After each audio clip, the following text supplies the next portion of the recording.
Ang Iglesia ni Cristo ay naglabas na rin ng pahayag matungkol dyan sa 18 ex-marines na nag-deliver di umano ng malay-maletang pera sa mga buhaya. Magkakaroon na naman kaya ng malakihang rally? Lagot ka, Dunyor. O ito, panoorin natin ang video at kung ano yung laman ng pahayag nila.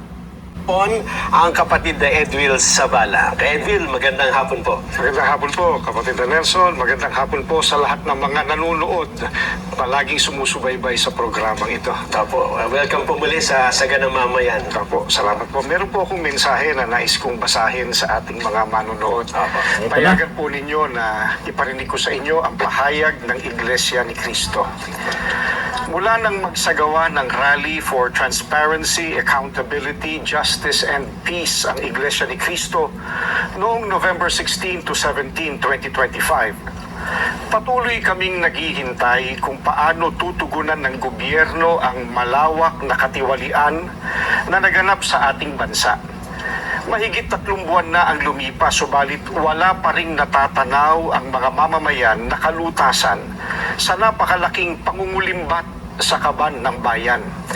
At sa halip ng mga salarin ang hanapin at usigin, ay ang mga nagbibigay ng impormasyon at tumitestigo laban sa kanila ang kinakasuhan at ginigipit. Kung kaya't hanggang ngayon, ay hindi pa natutunton ang sinasabing mahigit na 1 trilyong piso na inilaan sa mga flood control projects at iba pang pagawaing bayan. Grabe. Sapagkat ang hinahanap ng mga dapat mag-imbestiga ay ang mga pangyayaring maaaring magamit para mailihis sa iba't ibang issue ang problemang ito. Hinihintay ng mga Pilipino ang sinasabi ng Senate Blue Ribbon Committee Chairman na we will go where the evidence lead us. Ngayong may mga lumalabas na pahayag na mula sa mga sangkot, kabilang ang umano'y nagpadala ng mali-maletang pera. At kamakailan lang ay pinatunayan ng mga dating sundalo na umaming sila ang naghatid ng mga ito. Bakit tila walang malinaw na hakbang upang palawakin pa at tapusin ang investigasyon? Anong ebidensya pa kaya ang hinihintay upang seryosohing tuntunin ang mga mastermind sa katiwaliang ito? May mga pahayag din na ang paglitaw ng mga dating sundalo ay bahagi ng isang destabilization plot. Kung ganoon ang paratang, hindi ba lalo itong dapat imbestigahan sapagkat ang destabilisasyon laban sa gobyerno ay isang seryosong usapin ukol sa pambansang seguridad? Correct. Dito, ang malawakang bahagi ng inihayag ng mga dating sundalo ay tuwiran pa namang may kaugnayan sa naganap na paglimas sa salapi ng bayan. Matamang naghihintay pa rin ang sambayanan, kasama ng milyon-milyong Pilipino sa buong mundo at maging ng mga international media at iba pa na nagmamasid, ang mga kaanib sa Iglesia ni Cristo ay patuloy na nakabantay. Maling isipin na nalilimutan na ng mga Pilipino ang isyong ito sapagkat ang pondong pinag-uusapan ay mula sa buwis at pawis ng mga mamamayan.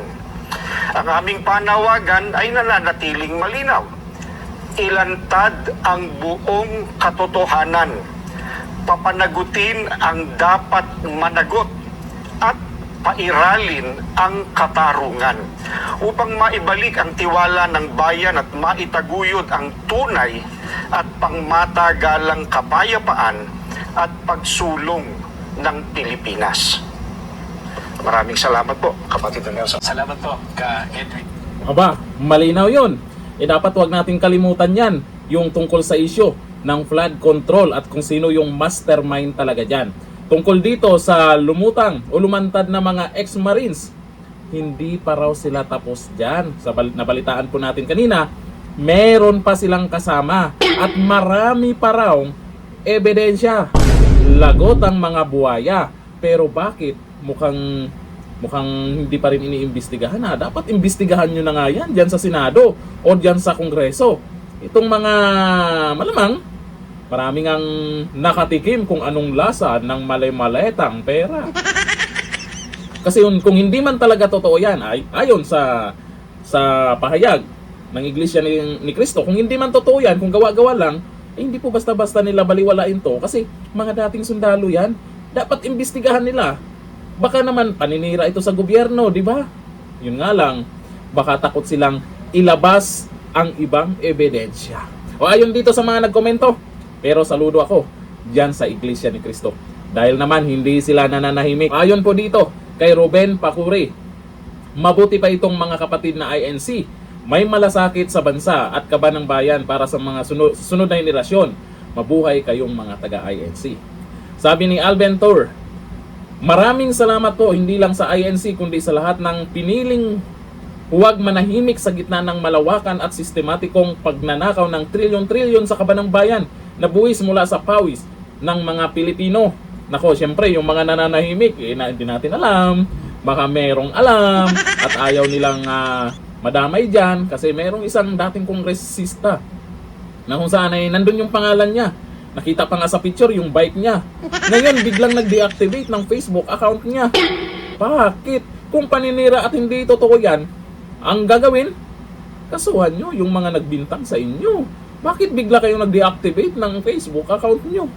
Bakit? Para matapos itong usapin, para kalimutan na lang itong tungkol sa flood control, hindi mananahimik ang taong bayan. Kahit ano yung issue na ilalabas nyo dyan, hindi ito makakalimutan. O ayon dito kay Bats Pants, ang tunay na bayani ay yung 18X uniform personnel. Sobrang tapang nila at may malasakit sa mga Pilipino. Yan pa lang, nung unang lumabas, isa, si Gutesa. Ngayon may sumunod, 18. Baka mas matindi yung lalabas pa. Lagot kayong mga buhayo. Ngayon pa lang, mukhang, ewan ko kung nakakatulog pa sila ng maayos O sige, magpakasaya muna kayo. Pero, darating talaga ang panahon na managot kayo dyan sa pera ng taong bayan na kung saan ninakaw nyo lang. Hanggang dito lang, thank you.